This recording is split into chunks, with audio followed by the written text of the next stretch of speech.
It's time for AggroChat, the official podcast of the Tales of the Aggronaut blog and stalwart gaming community, where we talk about stuff and things, and the stuff about the things, and sometimes gaming. I'm Belgast, and let's start the show. Hey folks, it's that time again, time for another episode of AggroChat. This is episode 264. Tonight I'm joined by Ashgar. Hello. Kodra. Hello. Tam. Hello. And Grace. Why is this out of order? I don't know, reasons. Like, I'm blaming the server. I literally just read down the list. You're sorted below everyone else tonight for some reason. Like, I am a really simple person. It is easy to screw with me. Ash had me rename the topic because somebody else had renamed the topic to something that was absolutely going to throw me for a loop, and I still screwed it up. I mean, somebody else was me, so... Okay. That's why I gave you fair warning. I appreciate you giving me warning. It didn't help. Let's see. Let's kick into these. This week, Luke Smith released like a wall of text every single day on the Bungie blog, talking about things for the upcoming Shadowkeep expansion. And probably the only one of them that is really interesting is they went into Armor 2.0 in depth. So the first interesting thing is there's no levels in the game anymore. They're gone. You have gear levels that are like your gear power, but you're scaled relative to other players, so that basically it's doing the ESO kind of thing where everyone scales to the same level. And the Armor 2.0 stuff is apparently by doing stuff in the world, you collect perks that you can put on armor. And so you'll have to go do a bunch of stuff before you collect the ones that you actually really want to use. But once you've unlocked it, you can permanently use that trait forever. And pieces of gear have like an energy rating, and you can pour resources into it to increase that energy rating. And that energy rating allows you to equip mods in the slots. And like each mod has a cost associated with it, and each piece of gear has 3 slots on it. And each piece of gear has an elemental alignment. So void, fire, or arc. And certain mod types align to those certain elements. And some of the examples they gave were like shotguns, for example. If you want shotgun loader or shotgun scavenger, that might be void. So like you could only use shotgun traits on void armor. And apparently you can stack certain mods, and it tells you whether or not you're actually going to get a benefit by slotting a mod before you slot it.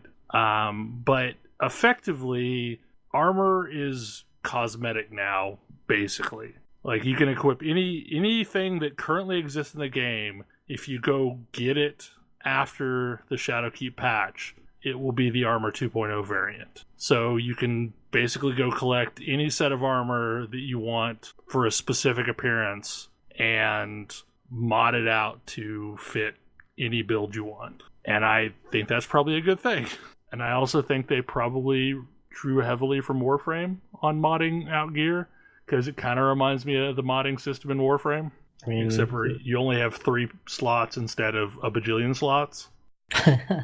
But it definitely looks like that's going to be a better option than, like, as it stands right now, so much of the armor that I get is just not any good at all, and you just deconstruct it and move on with your life. But this will at least give you a way of mitigating those issues. And I have a feeling, like, they haven't announced this, but I have a feeling that once they have Armor, 2.0 in place, they will probably tweak the weapon system to go to a similar scenario to where you can fix stats on a gun. That's probably good. I mean, that was one of the things that was sort of frustrating, was not having a lot of control over, like, oh, this gear is better, so I have to use it, but it's not actually what I want. Well, and I think it's going to be really good to have gotten rid of the levels entirely, and gear caps, and like bars that you have to be at to be able to do content. Because in theory, like, once they release the free-to-play client, the goal is that you'll be able to bring someone in and just start grabbing them for stuff. I I mean, if I were to go back, I am so far behind currently that until they do this, there's no point in me doing a whole lot. Right, Yeah. exactly. But like, it is much better to say, "Oh, hey, you're coming back to the game.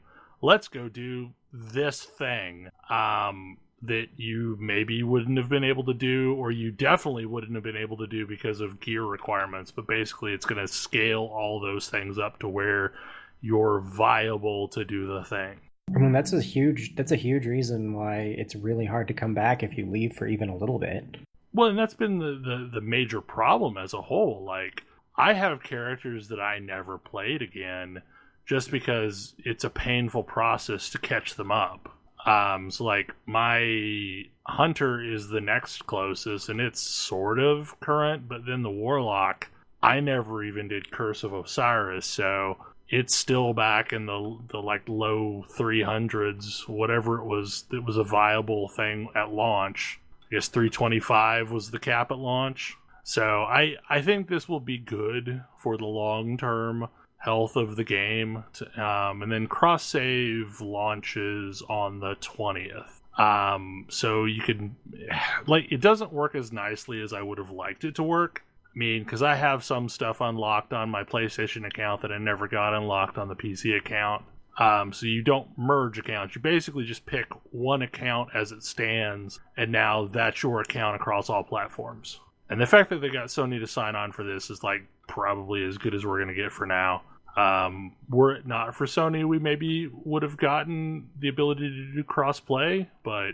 that seems kind of unlikely with the whole keyboard mouse thing. Well, I mean, like, PC already has that going on. Like, you have players who play PC with a controller. Because, like, if you're playing with a controller, you get back all of the console aim assist. That's fair. I had a lot of fun doing the Solstice of Heroes event. I finished my purple gear set so that whenever the new expansion launches, I can just go to, what's the name of the gunsmith? Banshee. And, like, pick up a package of loot that is basically the Armor 2.0 versions of the armor I just earned. So, in theory, like, I won't have to go off and collect my first set. I'll just have it, which was enough for me to grind out all of the stuff. But, I mean, I had a lot of fun grinding it in the first place. But, I don't know. Like, I'm looking forward to the release of the new expansion in, I think it's October 1st. And more so looking forward to cross-save coming in and stuff like that. At some point soon, they will be swapping over from Battle.net to Steam. So that I think on the 20th is when that opens up for you to basically link your Steam account so that your character will migrate across. Huh. What happens if you don't? I mean, in theory, you will... The account is on the Bungie side. So you should be able to link back your Steam account at any point after that. I don't think you're limited to only doing it within a certain window, but you will you will reach a point where you can no longer play on Battle.net, because that's kind of the last step of the divorce with Activision. I don't know what the ramifications of Steam are going to be. I mean, I'm perfectly fine with it being on Steam. It seems unlikely that it's going to use Steam's matchmaking, so... Yeah, but it'll use probably Steam's social system, because the PC client, as it stood, relied it was on... sort of hooked up to Battle.net social system, but not well. Yeah, no, it was a poor implementation, but, like, it was there. So I assume all of your friends basically don't copy over, since they were all Battle.net friends. It's going to be weird. That's all there is to it. I know a lot of people are using the opportunity for cross-save to swap from console over to PC. I mean, because it's kind of the best version of that game. I mean, if your PC is really good, or even if, kind of good. Even if your PC is not great, like, it runs on... I mean, my laptop is not in great shape, and I remote play off of Parsec, but I can run Destiny 2 just fine at 60 frames per second, 1080p on my laptop, so... Can't play it in 4K on my laptop, but I can play it at a reasonable resolution enough to play. It'll be interesting to see how this all plays out. So Ash, you have been playing a Fire Emblem game that is not the one that everyone else is playing. I have. Playing Three Houses actually made me want to go back and give Fire Emblem Warriors another shot. And I think that is probably the best Dynasty Warriors game around. Even though I definitely said that Hyrule Warriors was better before, I didn't really give this one a fair shot. There is one thing it does way worse than Hyrule Warriors, and that's the character variety is much decreased when everyone is a Fire Emblem character and they're using either a sword or an axe or a spear or spells or a dragon. But it's not the same as like Zelda fighting with a rapier and light magic, or this thing that controls statues, or Link fighting with the top from Twilight Princess, or just like Princess Rudo. So the variety is lower. Okay. Is Princess Rudo really a weapon? Princess Rudo is a character in Hyrule Warriors. Okay. She is not a weapon in herself. Okay. Well, I thought you were saying like listing off all of these different gadgets Link was fighting with, and I like the scene from Ocarina of Time is Link carrying around Ruto on his head, and I was like imagining you going around wailing on people with Ruto over your head. It'd be funny, but it's not quite how it works. Okay. That's probably for the best. Just picking up a Goron and smashing somebody with it like a club. The real thing in Fire Emblem Warriors that doesn't apply to really any other Warriors game is that you have multiple characters you're controlling, and you can command them to go and do things, and they will actually do them and not suck. In most cases, if you have an AI ally in a Warriors game, they're dead unless you're following them around. This is definitely the case in Hyrule Warriors, which is annoying. And if you are not playing as Princess Rudo, you may have to rescue Princess Rudo a whole bunch. But in this one, your AI allies are reasonably competent, as long as you send them to a place where they have advantage over a fort where it's full of axe users. If you send a sword user there, they'll take it over no problem. So it is kept basically the red, green, blue. Yep. This results in a more strategic Warriors game than some of the others, because the big thing is where you are controls the battle in a big way, because you are more powerful than anyone else on the field. This allows you to direct the battle remotely a little bit, where you don't have to be actually in a location in order to have a large effect. Of course, you can also switch characters and just play as one of the characters in the other places. So that also lets you cover more ground that is not just... It helps avoid the problem that I frequently have in these games, where you find out that you needed to be over here to capture a thing very quickly or rescue this person, and you are not over there, and in the time it takes you to cross the map, they die, and you lose the entire map. And it is easier to prevent that from happening here. What platform are you playing it on? Switch? Switch. It also released for the 3DS, but I'm not sure I'd ever recommend you play this game on the 3DS. Like, just don't do it. But it's fun. It has a reasonable story mode, kind of very straightforward, and a history mode, which sort of lets you battle through scenes from the 3 Fire Emblem games that it covers, which are Awakening, Fates, and Shadow Dragon, which is the first one. It's the one Martha's from, if you're only familiar with Smash Brothers. But yeah, I've been having not the best week, and this has been helping me relax a lot.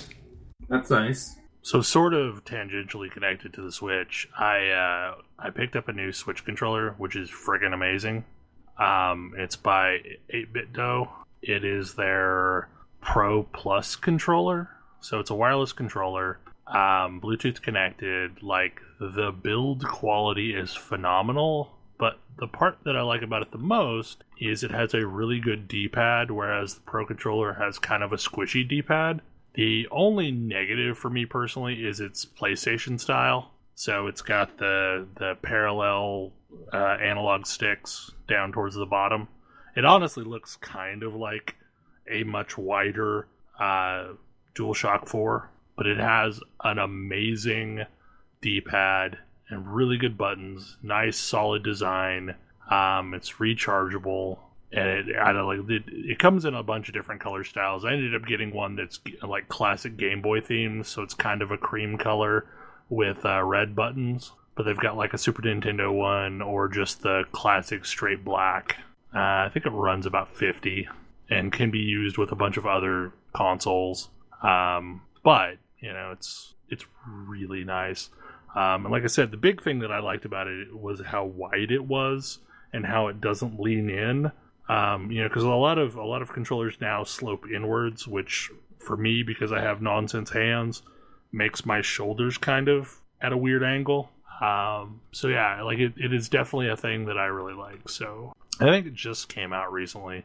I was familiar with their retro line, but I didn't know they had a modern line as well. Yeah, they came out with one that works with the Switch where it looks like a kind of like a Super Nintendo controller with analog sticks. Speaking of, have I heard correctly in that they're making a SNES controller for the Switch? Like a wireless SNES? Is that what you're talking about? I didn't know of any official ones, but 8BitDo already makes a wireless SNES-style controller for the Switch. Oh no, there's an FCC filing that is hinting at a controller, SNES controller. That's what I'm hearing. Yeah, what's confusing about that is the technical drawings don't show the brackets to attach to a Switch, like the Nintendo ones that you can get if you're like a whatever the hell they call their, Xbox Live Gold plan is. Apparently you can't order those unless you're a member of that. It's weird that they attach to the side of a Switch, because I'm not sure you could actually use a Switch with two regular Nintendo controllers. I think it's just for charging, since there's no charging cord on a Joy-Con. What's interesting about the 8BitDo Pro Plus that I've not messed with is it comes with software that allows you to remap what every single button does and also record simple macros. So if you wanted to create like a 3-button press macro that did a fireball motion, you could do that. The problem that people have said is there's no timing to it. So basically it hits everything immediately after each other, so super rapid fire. So you really couldn't you're kind of limited in what you could macro. It has to be something that is like a button press combo that executes with no timing between. So if you're really bad at the Konami code, you could input the Konami code with it. Or if you really don't like the way Nintendo controllers are laid out, you could swap, A and B so that, the bottom button is confirm instead of the side button is confirm. Sounds useful if you're playing the Sexy Brutale. We mentioned this when that was Game of the Month, but they mapped that incorrectly on the Switch. B is confirm and A is cancel. And I don't know if you can swap back and forth between profiles on the fly. I think you basically hook it up to the computer software downloads a new config, and then you're kind of stuck with it until you hook it up again and swap configs. So you couldn't really do game specific profiles. But as far as the Super Nintendo controller news goes, there's been a rumor that they would put Super Nintendo games as part of the monthly service, and announce them around the first year anniversary of that service. Hey, that would make that service actually worthwhile for something other than playing online. As sort of a way to get people to re-up for another year. Because there's really not a ton of value in that service right now. And there's not... there's a lot of good games you can get through... Well, you can play, classic Metroid. You can play Kid Icarus. You can play... I was going to say, the only value in the service currently is playing online. I play some of the Nintendo games. I won't lie. I am not compelled by NES games, for the most part. Probably the best thing that's come out as an exclusive from that is, Tetris 99. That's not even an exclusive. Although you need the online subscription to play it online, of course. Well, it originally was only downloadable if you had the subscription, I believe. Oh. So, I know a thing has happened this week, for Grace and I at least. All the talk of Classic has made us poke our heads back into World of Warcraft. And, better or for worse. Yeah, for better or for worse. And I had not played since, I don't know if I played long enough for the first patch. Not the literal first patch, but the first content edition. I definitely had stopped before the raid with Jaina came out. Yeah, that was new to me. So I had a bunch of catching up to do, so I poured through the war campaign to catch that up, and the big new stuff that unlocked with this patch was Nazjatar, which is the underwater realm of Queen Azara, which is not actually underwater. I fully expected it to be a lot like the Zone in Cataclysm, but I guess everyone hated that zone. Not I everyone. love that zone. Okay, that's fair. I love Not everyone, that zone. but a lot of people hated that zone. Yeah, I know, but I like that zone. I'm not surprised that they chose to do it this way. I think it makes a lot of sense that they did it this way, even though I like the water mechanic. Kind of miss it. So, well, and it makes travel actually kind of a pain in the butt. Because that's par for the course for all of their endgame zones, the last several expansions now. Yes. I still don't like it. So basically, Queen Ajara drained a piece of the ocean to make it convenient for us to visit her realm. Is that actually the story? I mean, sort of. She drained a piece of the ocean to trap us there. Okay. How is that supposed to work? I don't know. She did it kind of in a snidely whiplash kind of, tying somebody to the train tracks kind of way. I'm actually curious because, like, in World of Warcraft, you don't have the ability to breathe underwater. This seems like she has not thought her cunning plan through. Mostly she was just like, hey, I just brought all your ships here, now entertain me because I'm bored. I think she may have actually said, like, entertain me, something like that. So, yeah, that's where this is. I mean, she's a very cartoon villain. Does make me a little mad. But, yeah, so we're now in this realm, and it is a traditional World of Warcraft in-zone, where you're traversing a bunch of nasty mobs that are everywhere, with quests associated with them as you gain faction with a group of disenfranchised individuals that, like, don't agree with, Queen Ajara.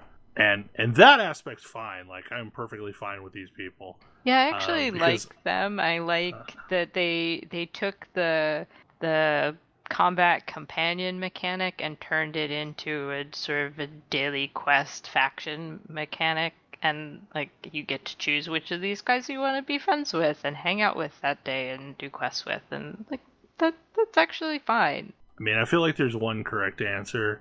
Probably, and I didn't choose that because I took the tank guy. Like the rogue, that I can't remember great. her name. Yeah, she's great. And like that was my first choice, so I've got her up to like level 2. But then today I decided, I'll grab the guy that sounds like he's a healer, but he's not actually a healer. In fact, he's the worst healer in the world, and there's no point in ever taking this person because he just wants to cast spells instead of heal me. I mean, the other guy is supposed to be a tank, but when he actually pulls thread, he dies, so... Okay, so basically, the rogue is the correct choice. Because Yeah, the rogue is fully competent and just sits back and pokes things and makes things die faster. And I think that's, in theory, she is healing me by keeping the mobs from staying alive. I mean, I'm running around on a healer, so I just focus the tank guy and keep a bubble on him, and he's kind of okay. But it feels slightly like a waste of my time. But I appreciate that he's kind of cranky, and the other, I don't know if they're Gilblins or whatever they are, like, when you go back and talk to them, they're like, oh, you took that guy? Nobody likes him. So you're befriending the cranky person out of spite. Yeah. It seems appropriate for me, I don't know. Like, I'm all about the MO of the rogue, because, like, she just mostly cracks jokes while we kill things. Yeah, that seems way better. I mean, the dude, like, I don't know if Merle came with this guy, but at some point today I picked up a deep spawn Murloc, the really creepy anglerfish looking ones, named Merle. That's just kind of following me around, and I don't know why, but whatever. That's fine. I want a Merle. That sounds cool. I don't know what he doesn't do anything. I'm guessing it's probably for a quest. Oh, yeah, it's absolutely for a quest. I should be doing something with Merle instead of dragging Merle around the... So the thing I was supposed to escort him to safety. I'm nowhere near where he needs to go now. Poor Merle. He's just following me around aimlessly. If I never take him home, will he just stay forever? That seems like the right choice. I don't know. But, so, the thing is, I mean, you know me and underwater stuff and sea creatures, and it's still not really enough to make me love this zone and the questing there. There's, it's still fundamentally the same thing that the endgame zones and the last several expansions have been, and the travel frustration, the multiple levels and traversing a million mobs that are incredibly murderous makes it really frustrating. I've got to give him some credit though, because there's a ton of flight paths. There are, and I mean, I find the aesthetic better than any of the other end game zones of this type. So like A+ marks for that for sure. I enjoy being there and looking around. It's just I don't enjoy traversing it. But you know, it's okay. The thing that I was complaining about earlier today is that the flight whistle, which is something that is just a huge quality of life thing, is on a random quest out in the world that's not part of a chain. There's no breadcrumb. You just have to go find it and do it. And that was annoying to me because I spent several days questing in this zone being really angry that I didn't have a flight whistle and I couldn't figure out how to get it. That wasn't on the faction vendor. It didn't seem to be from any of the quests I had been doing. And I had to go look it up. I must have stumbled across it just accidentally because I didn't have this problem. I just happened to notice, oh hey, here's a quest that's got a flight whistle on it. Yeah, and I just didn't make it over to that edge of the zone yet while I was doing my questing, so I never found it. So that could have been slightly better. But other than that, it's standard WoW endgame zone. The only complaint that I really have with it so far is it feels like there should be more arrows pointing me where I should go, whereas it's just an assemblage of a bunch of random crap out there that you have to go find on your own. Yeah, I mean, mostly I'm at the point where it's just go do your daily quests with your friendo and do some world quests because you have to get faction with these guys. But I think that's a little bit of contrast from the other endgame zone, which has a lot in common, but for some reason I feel better about it. So well, it's a much smaller zone too, and you can also get a jetpack out in the world that lets you fly around it. Yeah. So Mechagon is actually pretty fun, and I realized that it reminded me of a thing that WoW sometimes does pretty well that I find that Final Fantasy XIV does not do very well. It doesn't incentivize. When I just want to do something on my own with either loose open world grouping or no grouping with useless cosmetic rewards, Mechagon is that to a T. Do you want fancy mounts? Do you want weird pets? Do you want toys? Run around and do stuff in the zone on your own, or go kill world quest type rare mobs with whoever happens to be around. And I need that in an MMO. I feel like they tried that. Yeah, but nobody. I mean, I feel like Eureka. I feel like they tried that twice, and it didn't work. I mean, I never even set foot in Eureka, so maybe it was great, but it didn't seem appealing to me. And the previous iteration was definitely not appealing. Previous iteration was just bad. Some people did seem to like Eureka. I didn't like Eureka. It wasn't my thing. I think that part of what's going on there is that FF14's entire class mechanic design is built around the idea that you're in a group. And so a lot of classes aren't super satisfying to play solo, whereas WoWs are more designed for solid solo play and are work in groups. But it's not like, I don't know, when I'm doing solo stuff in Final Fantasy, it always feels a little weird unless I'm playing like a tank, I guess, because I feel like I'm not really doing all of the things that I'm supposed to be doing as the class. I mean, I guess either I don't really have that feeling or it seems equivalent to me between the two games, because the difference between doing something in a group and soloing, I'm always going to be pushing different buttons and not using a lot of stuff when I'm soloing compared to running a dungeon. Yeah. And I don't know, with Eureka, again, I never ran it, but the sense that I got was that the most efficient way to do that place was still with a group. Yeah, it's one of the reasons why it's not basically impossible to go back to right now. You didn't necessarily need a group, but you needed a large group of people to be there. Right. I think the problem that I had with Eureka is it felt super grindy because there was a lot of you just got to grind this out to get high enough to be able to do the things that the groups are doing. It had a awful on ramp. Yes. Yeah, like and it was a totally joyless on ramp too, because it's like, okay, just go kill this thing forever until you get to the next, level break, and then go kill a different thing forever until you get to that level break. And then maybe at some point you'll get to do the things where you run around and farm mounts. And had they put little rewards along the way, like, there's a chance that any of these things along the way could drop something cool, then that makes it feel better. And I think that it gets into some conversations that we've had before where I like the chance that while I am doing this otherwise mindless thing, there is a chance that something cool can happen.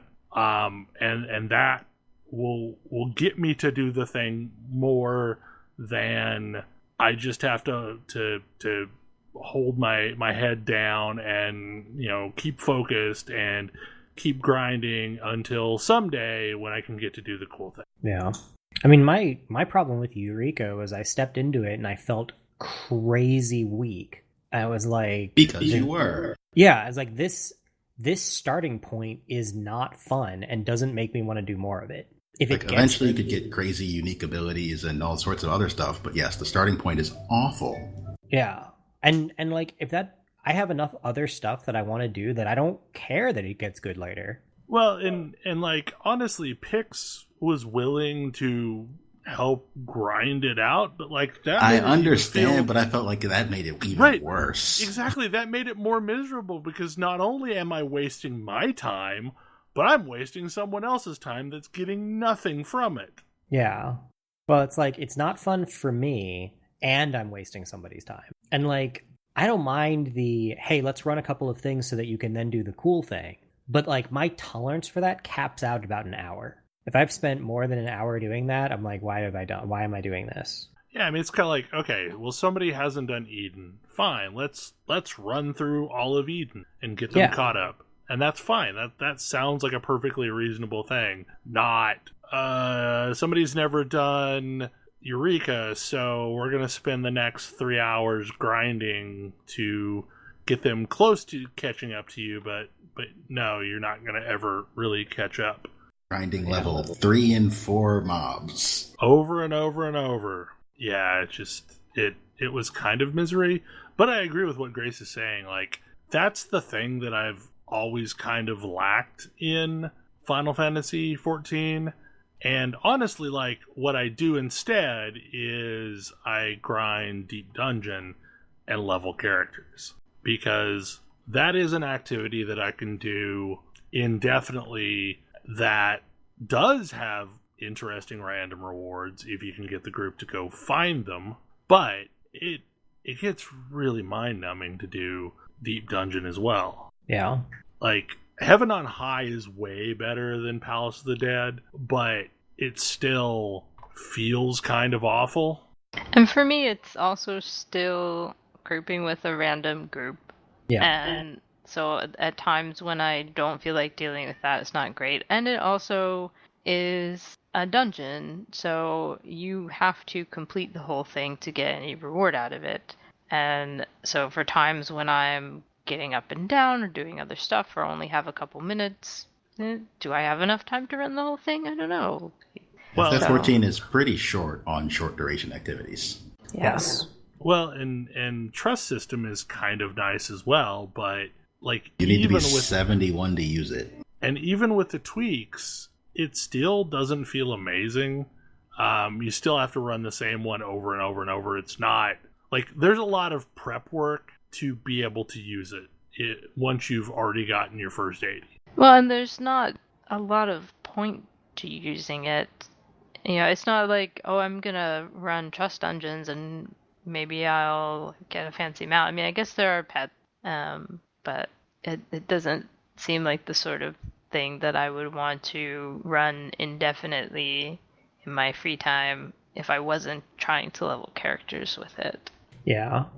I mean, I definitely agree with Ash. It's one of the things that's always sort of frustrating me about the game, despite liking it quite a bit, is there is very little that's like, this is a easy hop in, hop out, thing I can do casually. And maybe the answer is that I just need to fall down the crafting hole, but I'm not sure that's the thing I really want to do. So I'm actually curious. It feels to me like dungeons have gotten faster. Maybe that's just because I'm playing mostly with people who power pull, but power pulling seems to have gotten safer as well. Nah. I mean, they're like... A dungeon with randoms, if nothing goes wrong, takes somewhere between 20 and 30 minutes. Yeah. I've seen, and that's the thing is, I'm used to it always being like 30 to 40 minutes, is what I remember. It hasn't been 30 to 40 minutes since launch, really. But none of us knew what we were doing. I'm not sure I remember, like, because I've been doing a couple in 20 minutes, and those feel shockingly quick to me. That is fast for randoms. But if it's a 50, 60, 70 dungeon, there's not a lot of risk in those right now. Because you're functionally as overgeared as it is possible to be. Leveling dungeons don't scale you quite so generously. Well, there's a lot of times where I just don't, like, I don't know. I can basically pull 2 groups at a time in most places, but I always start off single pulling, and I'll see if the group can handle pulling more. But like even at that, there's a couple packs where I always single pull it just because they're kind of nasty. As healer, I just hate those power pulls. I know that there are healers who like that, but I am not one of them. And it's part of the friction that I've had where I just, like, the class I like playing the best is a healer. And I really like healing, but I just don't enjoy and haven't for the last, expansion as well, really running random dungeons with people because everybody power pulls and it is just a way too stressful experience for me to deal with in my free time. Yeah. It's like, it's a thing that I find fun when I'm either in the right mood or I'm with people who I'm like communicating with. Yes. But just like going in there and being, I'm going to go, hey, is this person going to blow this up this fast? Is this going to work? I don't know. Maybe.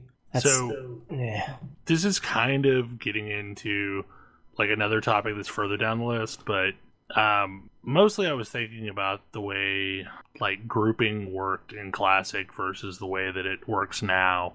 And it feels like the more we have made content accessible and the more that we have better messaged content, the less as a whole we communicate in groups. Yes. And like to some extent, like I am just as guilty as anyone else about this. Like I will keep my head down and work towards a goal as hard as I can for 20 minutes, knowing that I will probably never see these people ever again. Yeah, well, I mean, I think that's sort of the issue, right? Like whether or not you have a good experience, you're never going to see those people again. Yes. Right, yeah, and that's kind of the thing that of everything else like that comes with the idea of playing WoW Classic, that is the thing that I am most nostalgic about, is the era when you actually needed players. And what I mean by that is like you had to have other people for you to have fun in the game. And like that's why I was saying it's a double-edged sword, because that led to its own problems. And like I wrote a blog post about this, and I had plenty of people comment that like, no, I like the world better now because my anxiety kept me out of groups. And that is absolutely valid. And like I'm super thankful that they responded to that. And I have my own anxiety issues, but I was able to conquer those anxiety issues because I had a tangible need for another human being. I think also, I also have my own anxiety issues, and maybe some of this is sort of, nostalgia, rose-colored glasses, but I think sometimes my anxiety gets compounded much more when I am running with random strangers who might at any moment berate me for failing. Whereas, in days of yore when you had to cultivate a friends list and know or have an expectation you might see the people you were running with again. Like, people were so happy to have found a healer willing to do something that they were nice because they wanted to do something with you again next time. So if you were learning, they would help you, or they would at least not berate you. Yeah. And the minimum expected level of knowledge and skill was a lot lower. Right. It wasn't, you're not going to run into somebody who's like, why weren't you DPSing healer or whatever? Or, you ran into situations where hunters literally did not understand that multi-shot could break a, crowd control. So you sit down and you talk to them about, like, these are the things that are safe when we're using crowd control. These are the things that are not safe when we're using crowd control. And people were generally thankful for, learning a bit more. Because, like, again, there was a certain measure of you're not going to be able to get rid of these people. Like, these are people on your server. Like, you are limited to only a group of people on your server. So you wanted to do well, and you also wanted to, potentially group with them again, because especially as DPS, if you were found a tank that you worked well together with, then, you wanted to get invites again when they were filling groups. And the whole anxiety thing is definitely a thing. But I got to a point where I was tired of not doing stuff. So I forced myself to get out of turtle mode and figure out how to build groups. So I learned that as a tank, if I lock down a healer, I can fill a group really quickly because, in anything other than the parallel universe of Gray Sky Armada, DPS are anxious to do groups with people. So usually, generally speaking, if you lock down a tank and a healer, you had a group in minutes. And I learned that. Like, even when I was playing DPS, like, I would direct message people that I knew. Like, oh, hey, what are you doing tonight? Like, do you want to tank something? Okay, hang on. Oh, hey, what are you doing tonight? Do you want to heal something? Okay, cool, hang on. And then form the group and, ping a couple of DPS and get going. And I only did this because there was a need to do it. Like, now that, truth be told, like, I feel bad that this is the case, but I've been popping on periodically to run experts, and, like, I know I should be messaging Free Company chat and saying, does anybody want to go do this expert? Because I have a tank queue and it's fast. Mm-hmm. But I'm not. I just queue and get on with my life and then pop right back out because I'm going to go play something else. Because I don't have to. Like, it is so much easier for me to not interact with another human being. And I know as soon as the group run starts, I'm going to say my hi at the beginning, and then I'm going to barrel off into some mobs, and we're probably not going to talk until the end of the dungeon where you're fishing for a commendation. And I hate that that's the reality that I'm stuck in. And I know I can change that, but, like, the system is queued up in a way where I don't have to do anything. Yeah, like, you don't have to wait to put a group together, so you don't. And in the meantime, nobody ever finds out that there's somebody doing something. Because, like, there's plenty of times where we've had, like, we've done all kinds of, like, random crazy stuff just with whoever happens to be online. I mean, we were able to put together a whole, like, nostalgia coil run just with people who happen to be online, but it took, talking with people and being like, hey, people are around. But I've definitely seen the, like, are we going to wait until everyone's here, or are we just going to go and fill in with randoms? Which is bad for, like, group cohesion, too. Yeah. And I'm not under the naive assumption that, like, WoW Classic is going to magically bring that back. But it's going to force. There's going to be some forcing function. Exactly. There's going to be some, because of the archaic systems and there's no group finder, you're going to have to rely on social channels again. And quite honestly, like, I liked that era of the game. I liked getting to know people because once we left WoW, I have either met people through social media or met people through being a friend of a friend. Like, I've not really met anyone new in my gaming circle that I did not already have a connection to. Like, that's just over. The era of bumping into people while waiting on a dungeon and striking up a friendship, and now you're running, lower Blackrock Spire together to help each other out with a quest, that is gone. Like, that does not happen. And I regret it. I gotta say though, I go back to the thing that you were saying earlier about how you would hop on and play a dungeon because you're going to go play something else. That's not going to happen with WoW Classic. You're not going to go play something else. It's going to be like, oh, are you playing WoW this evening for 4 hours? Right. No? Then you're not doing anything in WoW.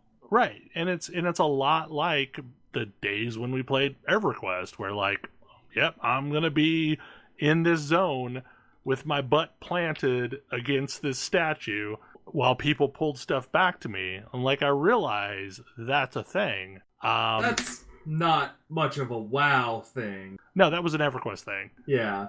That was an EverQuest thing. But, I mean... But the time sync aspect of it is going to be a thing. And I am curious to see how it will work out. I mean, I play a lot less games now than I did when I was really actively playing WoW. And especially when I was playing back in Burning Crusade when I started, when these time sync forced, socialization aspects were still part of the game. And I'm curious to see whether I will continue to try to group to spend the time and keep playing, or whether I will end up bouncing. But I expect that I will at least get through the leveling process, and I hope it takes some time. It will take some time. Yeah. It's going to take some time. I'm excited about that. It's going to be sort of interesting to me because I feel like I've commented on this before that WoW has very successfully poisoned the well for every MMO that followed it, pretty much. And I don't think that it's been like totally obvious how or why, because you don't notice what it's been doing. But like the thing that came up recently on, hey, this is how much time it's going to take to level up, was pretty accurate to my memory. And it's like several months. Yeah, months. And not like, and months like, oh, I'm playing 6 hours a day and it's going to take months. Not like I'm playing a little bit on the weekends. Yeah, I mean, I ended up taking a break after about 3 months, and I was not 60 at that point. And then I came back. I came back during the first Halloween event, so I had been gone a while. And then I caught right back up. I think I left about level 50-ish, so it didn't take too long to grind out that last 10 levels. But yeah, I mean, like, I didn't make it to 60 before I bailed the first time. And then it was probably a good 6 months of sort of casually playing my paladin before it was also at 60. I mean, because we were already raiding at that point, or I was already raiding with y'all at that point. And the stalker that we were talking about earlier in the week was randomly bringing my paladin gifts as I hit 60, including a skull flame shield for some reason. I don't know, like, I don't think anything is going to be magically better, but I do miss the time commitment, and I don't miss the time commitment. Like, it's a weird double-edged sword. Like, I miss the interactions that the time commitment created, but I also don't miss planning my life around a game. I remember at the time being like, and it was, this is totally I was helping run a raid bias, but I remember being frustrated with people who wanted to be included but were never around, or like to my view were never around, and like, I am that person now. Yeah, I mean, it was a situation where, like, if you weren't helping farm resources, or if you weren't helping with alt night raids or whatever, then why do you think you're going to get invited over someone else that has been helping with all those things? And I remember going through the same sequence through Burning Crusade with, like, Really? You're just going to show up for 2 hours a week and that's it? Yeah, I am. Turns out. And that's the honest thing, is like, I don't know if I can ever really incorporate raiding back in my life now that I've not been doing it.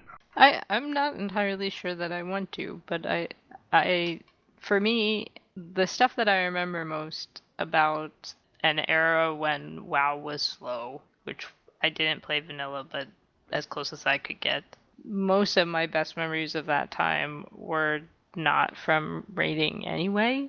It was the process of leveling and meeting people and doing whatever random shit somebody needed to do that day. Well, and I spent Yeah. a lot of time, running the dungeons, and the dungeons are not quick to run. I mean, and they Yep. won't be quick to run, because it's like really complicated. Like, I am not sure if I know Wailing Caverns enough to not get lost in it. I still do. I still do. And I guess to some extent, like, I never played Horde side that much, so this will be somewhat new. Like, I had lots of Horde alts, but they never made it past 30-ish or so. You'll get to find out which which level ranges Horde doesn't have quests in. It's a lot of them. Well, yeah, I mean, because, like, Horde had no quests until, like, 6 months before release. They had a lot of gaps. Yeah, I mean, I know that people are have a lot of Horde nostalgia born of later expansions, but Horde is objectively the wrong choice. Wow. Just straight up in every way. Other than maybe aesthetically, if that's your aesthetic. Well, I'm never going to be a night elf, so here we are. Yeah, I have no desire to play any of the Alliance races. Yeah. I mean, it's a pity, because I still think that one of the best storylines in that game is an Alliance quest. And The whole missing diplomat thing. it's true, I would probably like to play through that, and I probably will at some point if I stick with, WoW Classic over the long haul, because I'm sure that I'll make an alt. Knowing how they resolve that makes me retroactively hate it.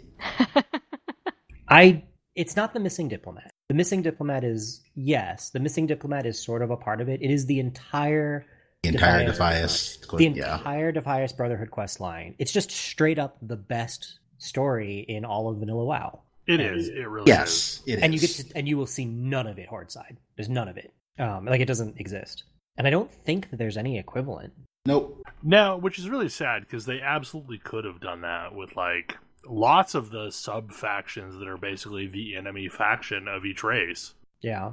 I mean, There's some of it with I can't think of the name of the faction, but the blue totemed Tauren. Grim Totem. Grim Totem, yeah. There's some Grim Totem stuff, but That it's was- nowhere near as complicated. Hey, Bell. When did you play Horde? Off and on. But, like, I remember there was a bunch of stuff in... They didn't complete Not any in of that Stone stuff Talon? until Dustwallow Marsh had most of that stuff. It was added during BC. yep. Okay, yeah. I remembered, like, a bunch of quests revolving around her in Stone Talon. And it was, like, the pre-flooded Stone Talon. Yeah. I mean, I have the same opinion about Horde races as like Grace has about Alliance races. I'm interested in 0 of them. But I also expect that I'm going to bounce, so whatever. I'll deal. I mean, my expectation is that I am going to be in it for the long haul, so I am planning accordingly. And I know if I try to go Alliance because my friends are going, I am going to bounce. I think it sucks that even in the modern client right now, this is still a discussion that people could be having, and I think that's really stupid, but that's another whole podcast. Oh yeah, like I would if I didn't have But to pick a faction, I would be perfectly happy. Like, cool, you're undead and I assume undead, yes? Yes. Yeah, I was gonna say, you're undead and my human. We can go and do stuff. Kodra can finally play the human he secretly has always wanted to play. Just because they're more overpowered. So, Wow, I play humans in everything because I am boring / I like playing humans, and WoW definitely rewarded me for this choice. While everyone else in was playing Vanilla and BC and Wrath were overpowered. yeah, it was great, and also I got to play a human. It was good. So, like, the thing that you're describing about the problem of choosing factions is exactly why I enjoyed DOC on a server that like I wasn't supposed to enjoy DOC on because I wasn't actually playing the real game. Like I played on Gaheris, and on Gaheris I could play my Hibernian, and my friend could play the dwarf he wanted to play. And they all play together because it was the co-op server. Like there was no PvP at all, and they like tweaked the things that were normally PvP activities to make them work in a non-PvP manner, and it was glorious. And like ever since that, I have had a great distaste for any kind of a faction system that doesn't offer that. And like it even Rift eventually got to the point where like they supported playing any of the factions together. Yeah, but that felt like sort of a desperation move for Rift. Yeah. It did. I mean, it was, but, I was happy that it was a thing. I mean, WildStar started going down that road as well, and it was definitely desperation at that point. And the problem is WoW every so often will go right up to the precipice of doing away with factions, and I think maybe, just maybe it'll happen, and then they do something stupid like the Battle for Azeroth expansion. Well, I mean, the just like tripling down upon it. The depressing part about it is that all of their best storytelling is when they're like making peace with the factions. Pretty much. Like it's all of their good storytelling. Why don't you do your good storytelling more often? Because they don't recognize that as their good storytelling, because it doesn't promote the PvP part of the. I don't know. I'm just throwing things out there. Yeah, I don't know why they insist on following good ideas with bad ones. Well, I mean, I think that, and I'm a decent way removed from WoW, but I have played all but one expansion at this point. I feel like WoW has somewhat long ago forgotten what made their game good and has just sort of been going through the motions for a while. And like they've gotten good stuff because going through the motions is effective, but the like creative vision is gone. I mean, we're in the expansion where Jaina is a raid boss and Sylvanas is a mustache-twirling villain. Yeah. Have you played from through what you said, the Jaina raid encounter? Yeah. Ashara is also a mustache-twirling villain? Yeah, it's not great. Did they forget how to write characters? They never knew how to write characters. Well, fine. They especially never knew how to write female characters. Well, that's 100% true. And they've had ample opportunity at this point to learn, and now it's just willful ignorance. Doesn't feel great. But hey, I did a quest that let me actually choose whether I wanted to side with Sylvanas or the people who were working against her. So that, felt good, except the fact that I did the thing that was in character for my character meant I gave up, like, cosmetic rewards. So that felt less cool. Lame. Yes, you did the canon wrong choice. Yeah, I did the canon wrong choice, and the game punished me for it. But at least I could make the choice, I guess. That sounds awful. Honestly, Yeah. that sounds completely awful. It really was. Like, I expected those choices to, like, resolve in different ways. And basically, in talking with each other, it's like, no, you just got punished, like, for your choice. And that's it. Like, that's... Maybe down the road something slightly more different will happen, but at the time, not a lot different happened. And, oh, by the way, like, it's not like the quest pops up and says, here is your choice. If you talk to a quest giver and just accept the quest, then you are taking the default correct story route and don't even know that the other choice exists. You have to click on the little extra flavor text, hey, what do you have to say to me before I pick up this quest? And then it pops up a warning that says, if you do this, you can't do the other thing. So that was also seemed poorly planned. I don't know. Well, and what also sucks about this is, like, I mean, you're objectively supporting, or you're having to show your allegiance to Sylvanas when she's making a really bad decision. Yeah, like that's the other piece that's terrible, right? Like I I love Sylvanas. I hate what has happened to her. I hate where the story is going. But like in character for my character, I would totally still be 100% behind her, and so I want to make those choices. But as a player, this feels awful because the story is stupid and I hate it. So like getting to make choices is all well and good, but when all the choices are bad because your story is bad, then it's not actually that great. Well, and I guess the thing is like Jane at least got an out when they raid bossed her, and like you're not really fighting Jaina per se. Oh Lord. Yeah, it's like it's real dumb. Sam, Warcraft 3 had better writing, right? So you're basically running a dungeon and you see what the Horde are doing. So if you're Alliance, you play as Horde during that part, or you see what the Alliance are doing, and if you're Horde, you play as Alliance. So like, yes, Horde players take down Jaina, but Alliance players also take down Jaina, but they're playing as Horde counterparts of their characters. And also, I mean, they don't kill Jaina. Spoilers. So like, they didn't necessarily make her evil to turn her into a raid boss, but I absolutely think that is going to be the fate of Sylvanas. Like, everything there... make her evil? They decided to write this entire expansion from the point of view of Sylvanas is incredibly evil. Evil. Oh, and has been for 3 expansions, let's not forget. Just quietly. I mean, not really quietly. They've been leading up to this for a little while. Been really dumb. Really, really dumb. I mean, but like, I feel like at this point we're absolutely heading towards another garage moment, but with Sylvanas. That was dumb too. Yep. Yeah. Anyway, I'm excited about Classic because then I can stop thinking about how stupid the current story is. I'm concerned. Classic is going to send some weird messages into Blizzard HQ. If it hasn't already. Like, I think it's already sent some weird messages. Like, what I've already been hearing is, like, it has way higher engagement than Live does right now. So, like, but it's the same sub, so clearly you can be subscribed to both, right? Play both.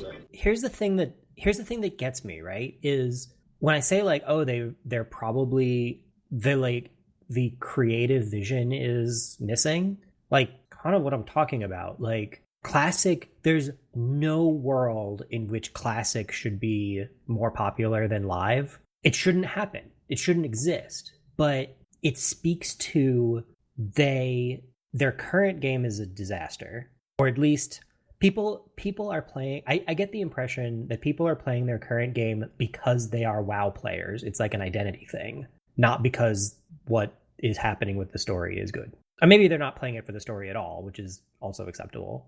I think that's kind of more it. Like, they're playing for the raid game. Yeah, those people are raiding with their friends, and that's fine. Which is fine. And yeah, it's like, okay, sure. Do I think that WoW still has the best raid game out there? No. Does it really matter? Not really. But Classic shouldn't be... Like, if the joke came up about what if Final Fantasy XIV released... He was seriously asked that in an interview. Yeah. His answer was funny. And he was like, no, are you crazy? That game was terrible. Like, that game was bad, and we've learned from it. Yeah, but there are players that absolutely hold a torch for the good old days of that What? But if they actually launched that, the engagement would be, I expect, incredibly different from what is happening with WoW. You'd have a really high percentage of people who logged in and logged out and never logged back in again. Hey, have I told you about my FF14 beta experience? Yup. It was that thing he just said. Yeah, that was mine. It's to date the only pre-order I've ever canceled. Is there actually not the only one, but one of so few. Like, I legitimately have a coworker that is a player from 1.0, and he will go on tears about how he liked the game better back then. What? Yeah. I know those. I definitely know those people. For a lot of them, it was, this is a game that I can be in that nobody else is playing. It's like not quite a video game hipster thing, although it's a little bit of that. But it's like, this was the private thing that only I knew about, and now everyone knows about it. and it's crowded and it's not the same. But also 1.0 was starkly different in a lot of, you know, core design ways. Like the core design of vanilla WoW is not that different from the current one. It's just that the current one is much more streamlined and faster. FF14 also has the difference between 1.0 and 1.21. In other words, 1.0 after Yoshi P took over. Yeah, which is also what a lot of people remember. But yeah, I have this. The torch that I'm holding is, hey, maybe if WoW Classic proves to be this crazy success in defiance of reason, we can try to go back to before the well was poisoned. And maybe people, especially now that the entire economic model for games is different than it was 15 years ago, and people aren't instantly scared of, I have to pay a fee to play this game, maybe we can go back and have people start experimenting with the genre again. Like, maybe WoW Classic is going to resurrect the MMO genre. That would be ironic and hilarious. It would be. It would be absolutely. It would be both of those things. But, like, I can dream. I think it's going to change things up a bit. I mean, Brad McQuaid would be so sad. So the thing is like, they're afraid that they don't have enough servers at this point. That's the latest thing that I've heard. Because every time they've had one of the stress test events, they'd just, like, kill the server. I mean, there was weird queues just trying to get into reserved names. Yeah. I mean, there's probably some really awful meetings happening at Blizzard HQ right now that are like, okay, we need to pinpoint where it all went wrong. It's just surreal that, like, I'm excited, legitimately excited to go play an alternate reality. I don't know that I'm excited to go play in it, but I'm excited about what it represents. I'm excited about it. And I mean, look, if you really want to go play an alternate reality right now, you can go play in Warlords of Draenor. No. Why would you even suggest...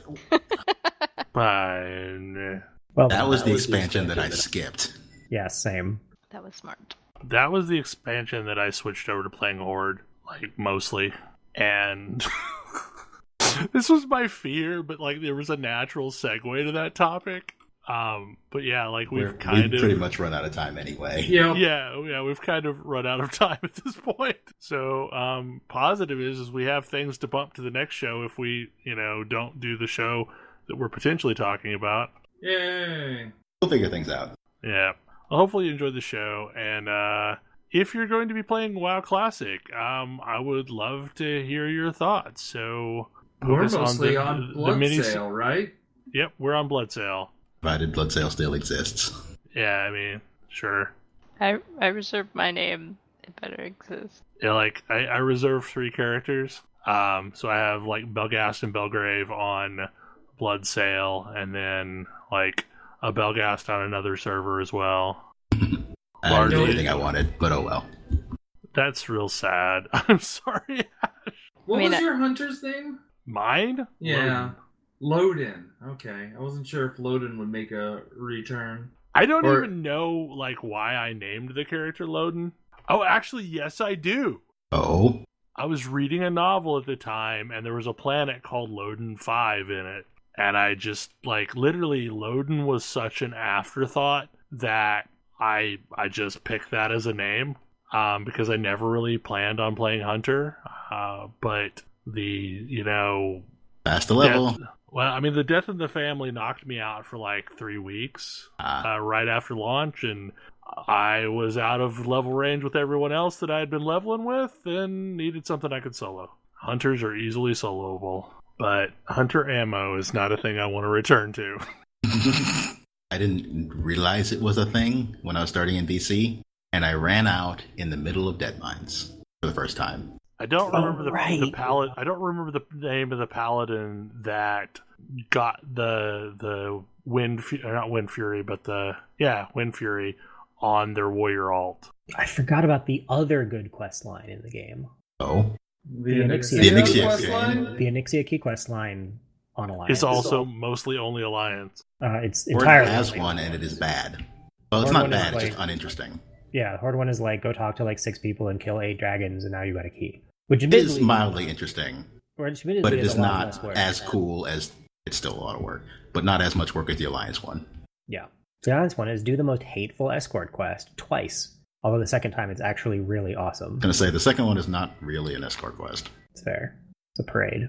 I remember being like the person that knew which rooms to clear and would do that for guildies so that, they could escort without running into issues. I don't even know if I remember how to tank back then. It's not like you got a lot of buttons. I mean, Sunder. You have Sunder armor. All the Sunders. I mean, I am not going to miss Sunder being combined with another attack and calling it Devastate. That wasn't until BC. Right, exactly. That was not until BC. Actually, was it even BC? I think we still had Sunder in BC. I know Devastate existed in BC, but I think Sunder also still existed. Yeah. So anyway, until you got down to the bottom of your talent tree, you still had to use it. It's going to be a weird ride. No kidding. I hopefully enjoyed the show, and we'll see you again next week. Good night. Bye. Good night. See you.